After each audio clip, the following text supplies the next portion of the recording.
O professor Paulo Dias é doutor em Educação pela Universidade do Minho, portanto, em 1990, doutor honoris causa pela Universidade Nacional Aberta e à Distância, UNAD, na Colômbia, em Educação à Distância e Tecnologia Institucional em 2017, e tem como principal área de investigação inovação pedagógica em educação à distância na sociedade digital e publica regularmente em revistas da especialidade livros e capítulos de livros. Portanto, vou só aqui, só mais um segundo. Professor Paulo Dias, portanto, muito obrigado por ter aceito o convite para estar aqui hoje e participar nesta quarta conferência de aprendizagem móvel. Portanto, o tema que o traz cá hoje é a cultura de inovação para a educação em rede. É um tema, portanto, muito pertinente, portanto, dado o percurso que nós temos assistido, portanto, as nossas escolas, o método de ensino tradicional que já vem desde o século XIX, e, portanto, nós neste momento estamos com alunos do século XXI e professores do século XX. Dadas estas circunstâncias deste modelo pedagógico que nós estamos portanto, que está implementado nas nossas escolas e os atores que nós temos nas nossas escolas, portanto, é muito interessante, portanto, e gostaríamos de saber o que é esta cultura de inovação para a educação em rede. Muito obrigado, professor Mauro Figueiredo. Agradeço também o convite para estar neste encontro, que é a quarta conferência Milage, não é? Bom, o que me traz aqui hoje é falar um pouquinho sobre cultura de inovação e partilhar também um conjunto de preocupações que eu tenho sobre esta temática, não é? Portanto, nós estamos a viver um período de profunda alteração das nossas práticas, dos nossos processos, particularmente na escola, não é? Portanto, não são coisas sociais, mas particularmente na escola. Aliás, o Dr. Vitor Pedroso há pouco referiu aspectos cruciais desta mudança, não é? E deixou uma mensagem muito clara que eu queria também retomar, que temos um cuidado muito grande com a saúde emocional das nossas crianças, porque isso é extremamente importante. 6 meses fora de contacto ou daquela proximidade que é necessária foi muito tempo. Claro que o digital permite-nos criar redes de proximidade artificiais, não é? E permite-nos criar outro tipo de presença virtual, digamos. E esse sentido tem que ser explorado. Mas o que eu acho que é extremamente importante na ideia da cultura de inovação, e se me permitem isto, é perceber que o que nos aconteceu constitui também um momento que devemos aproveitar para repensar claramente a pedagogia da escola, a pedagogia no processo educacional. Portanto, o que é a nossa escola, quais são as nossas práticas, quais são os nossos percursos de trabalho, o que é que nós pretendemos, sabendo que cerca de 60% das profissões que existem atualmente vão desaparecer, serão outras, isto é, nós teremos um conjunto enormíssimo de novas profissões, não sabemos quais são, mas sobretudo o que é importante é perceber que as crianças que estão hoje a iniciar o processo de escolarização irão trabalhar nessas novas profissões. Isto significa que nós temos obrigatoriamente de repensar a escola e repensá-la numa perspectiva de futuro, não propriamente de construir só o presente e trabalharmos com aquilo que conhecemos, com aquilo que nós entendemos ser a nossa realidade, os nossos cenários de trabalho estão muito bem definidos, com papéis, com atores que desempenham os papéis, está tudo muito bem definido. Não, eu acho que se calhar nós temos que pensar claramente naquilo que é a incerteza, a dúvida também, mas sobretudo a incerteza, aquilo que não está estabelecido e aquilo que tem a ver com uma cultura de diálogo permanente que se constrói no contexto. O contexto, eu referi isso e tive a oportunidade de estar a falar ainda hoje de manhã com o professor Mauro Figueiredo sobre esta matéria. Os contextos são espaços dinâmicos de criação de conhecimento, em rede. os cenários são espaços de aquisição de materiais, de conteúdos, tecnicamente não são em rede. São cenários pré-estabelecidos. Tecnicamente são cenários orientados para atores. O ator desempenha um papel. Num contexto eu não tenho um ator, eu tenho um autor, alguém que cria o seu próprio papel, ou cria o papel daquela rede. Isso é completamente diferente e significa um novo olhar, ou diria mais, um olhar completamente distinto para aquilo que nós estamos a tentar prefigurar como educação para o futuro. Mas, em primeiro lugar, permitam-me sublinhar um aspecto que eu acho muito importante nesta questão toda. Não haverá educação sem acolhimento. Acolher é o primeiro passo.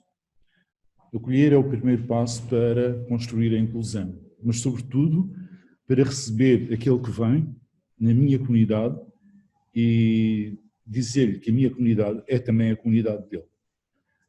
E é isso que se passa na educação, ou tem que passar na educação. Acolher é absolutamente necessário para eu criar um grupo, criar uma dinâmica, criar, sobretudo, este espaço de diálogo, de modelo conversacional, de partilha de ideias, de participação, que pode gerar a colaboração. São estes os aspectos fundamentais, 4 aspectos fundamentais: acolhimento, a participação, a partilha, para gerar colaboração. E estes 4 pontos, são também, de um outro modo, as estruturas de suporte daquilo que eu tenho vindo a referir como cultura de inovação para a pedagogia, ou em particular para a educação em rede. É esta cultura que é absolutamente necessária na escola, na educação. E a pandemia, claro, foi um desastre total, um desastre completo para toda a gente. E todos nós sentimos imenso a dificuldade que resultou da pandemia em termos sociais, em termos de movimento de construção social, portanto, todos nós sentimos isso. Mas, por outro lado, a pandemia obrigou-nos a uma pausa e obriga-nos também a ter a responsabilidade de pensar o que é que devemos fazer para o futuro, como devemos construir esse futuro.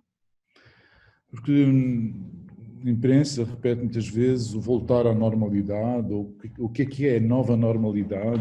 Não há uma nova normalidade, há um futuro. Há um outro futuro que vamos construir.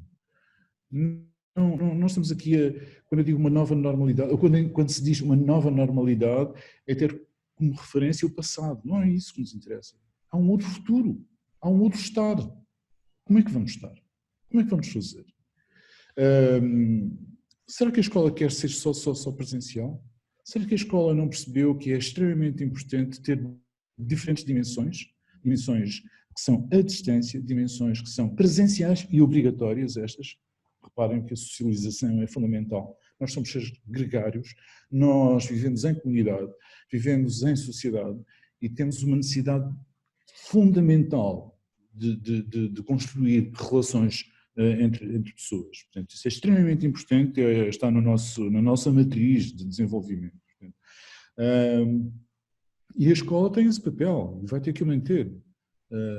Claro que uma universidade à distância é uma exceção neste cenário e dedica-se exclusivamente ou preferencialmente a trabalhar com alunos que não têm condições de fazer o ensino presencial, porque trabalham, porque estão ocupados, porque têm todo um outro tipo de vida. Por exemplo, eu posso contar uma história muito curiosa de um aluno de mestrado da Universidade Aberta que me contou: olha, eu só consegui fazer o mestrado porque durante o tempo do curso vivia em 4 países. Estão a perceber que são realidades completamente distintas. Mas voltando ao cenário da educação, nos primeiros níveis, eu penso que é também importante prever momentos não presenciais. Prever e desenvolver mesmo competências na área da construção de comunidades em rede.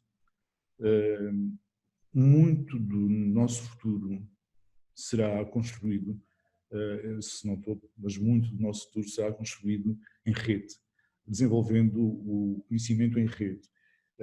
E particularmente porque aquilo que é o desenho da sociedade futura é de uma educação permanente e ao longo da vida. Não há uma educação, uma janela de educação inicial só, não, pelo contrário. Esse é um momento de iniciação da educação formal, não formal, informal.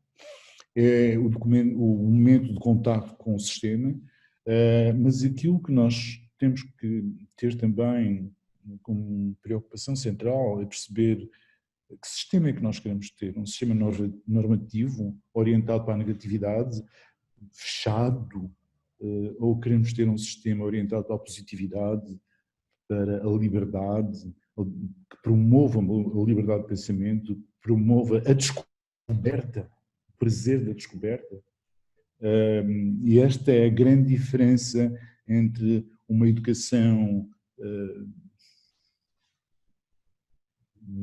mais tradicional, mais fechada, ou uma educação orientada para um futuro e, sobretudo, para a descoberta.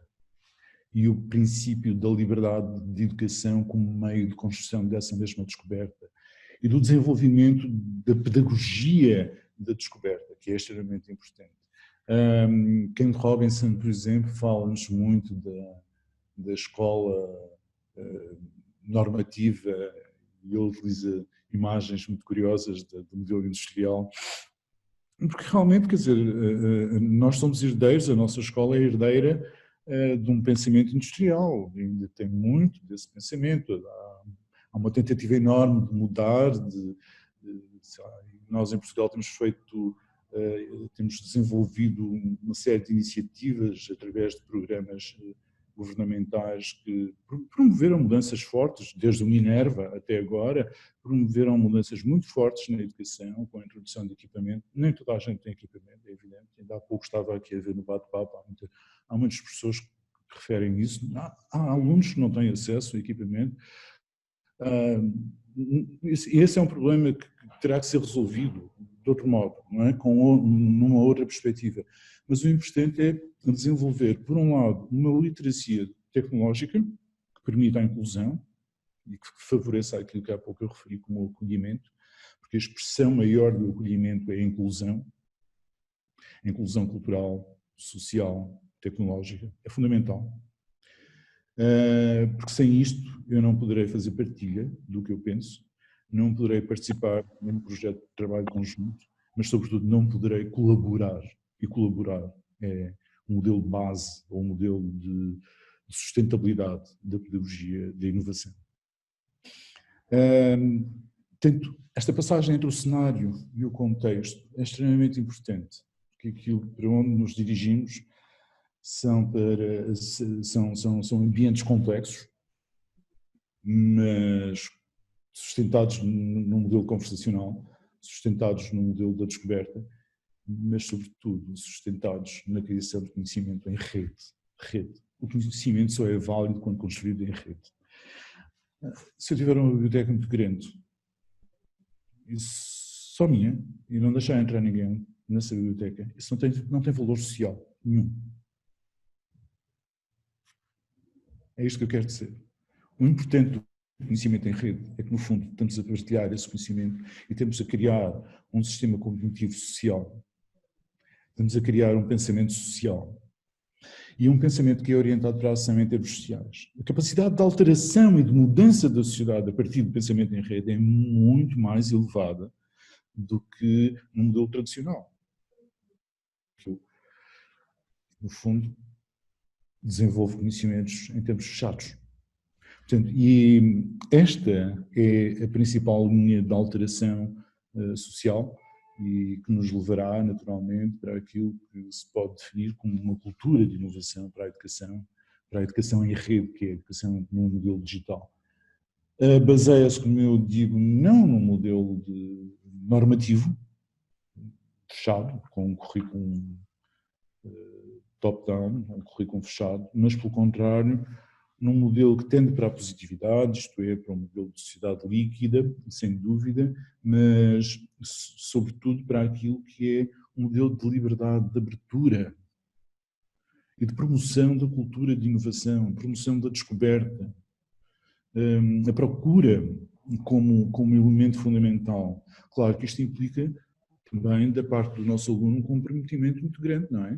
Portanto, implica que a própria escola também tenha um modo de ação que promova este comprometimento do aluno. Portanto, não estamos propriamente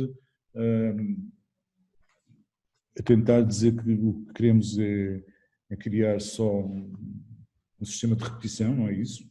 Eu acho que a escola deve ser pensada quase como um laboratório, um centro vivo de experiência. E essa talvez a melhor definição ou a melhor concepção para a escola do futuro, a escola que nós queremos, a educação que nós queremos fazer. Fundamentalmente era isto que eu queria referir, mas sobretudo assinalar que este é o maior desafio que estamos a viver. E deveríamos aproveitar, ou devemos ter a consciência que este momento, apesar de ser duro, de ser extremamente pesado para todos nós, é também ao mesmo tempo um momento ideal para promovermos ou repensarmos a pedagogia que estamos a desenvolver neste momento e repensarmos essa pedagogia para os novos cenários. Naturalmente, estou convencido disso, irão naturalmente incluir momentos presenciais como momentos não presenciais, sem qualquer problema, que não têm que ser colocados com tempos horários, mas são momentos de trabalho dentro daquilo que se pode chamar um conceito de proximidade virtual. Eu posso ter uma comunidade durante um período de tempo a trabalhar um dado domínio e cada um está no seu lugar. Um pode estar no jardim, outro pode estar em casa, está em casa do avô, ou até mesmo na escola, na biblioteca, ou noutro sítio qualquer.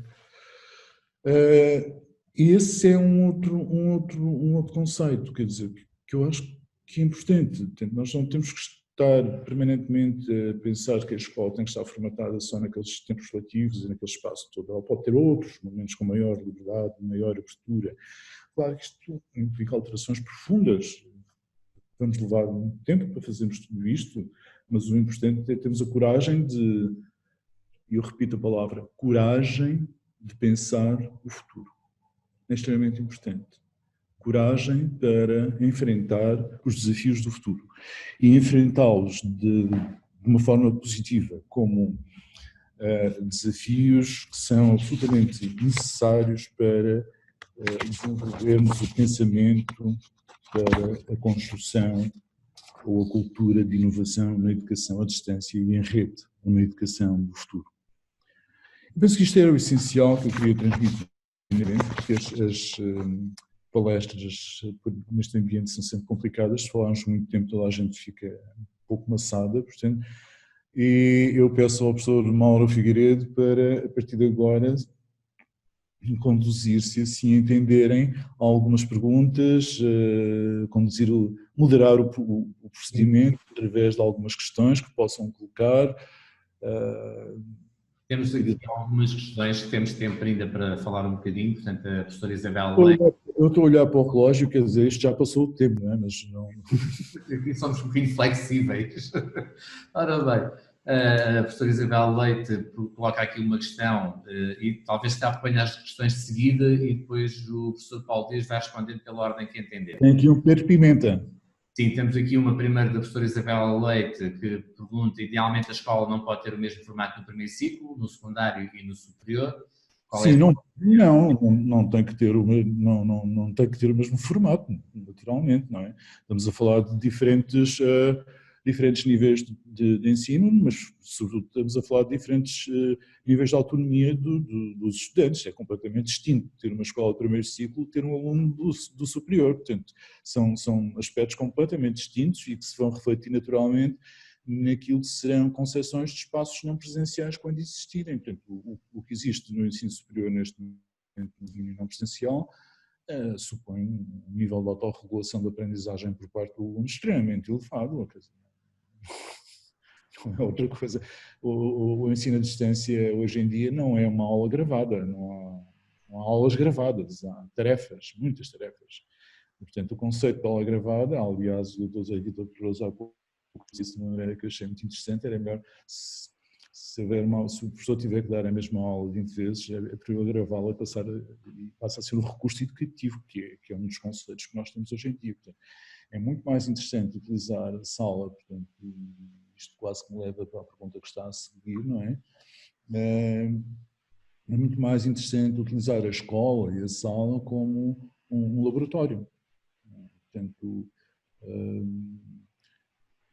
eu acho que não sei se deverá ser síncrono. Eu aqui acho que deveria ser assíncrono, portanto, em tempo diferido, num tempo diferente, não é? Permitindo que todos os alunos possam, de acordo com as suas necessidades, entrar nesse espaço, mas claro que a questão que o Pedro coloca aqui, eu estou a tentar ler, confusão entre ensino à distância e meio da transmissão online. Claro que houve uma confusão enorme, mas isso não preocupa nada, porque é normal, as pessoas neste momento não são especialistas em educação à distância, portanto, confundiram coisas, isso é absolutamente natural, isso não me causa problema nenhum.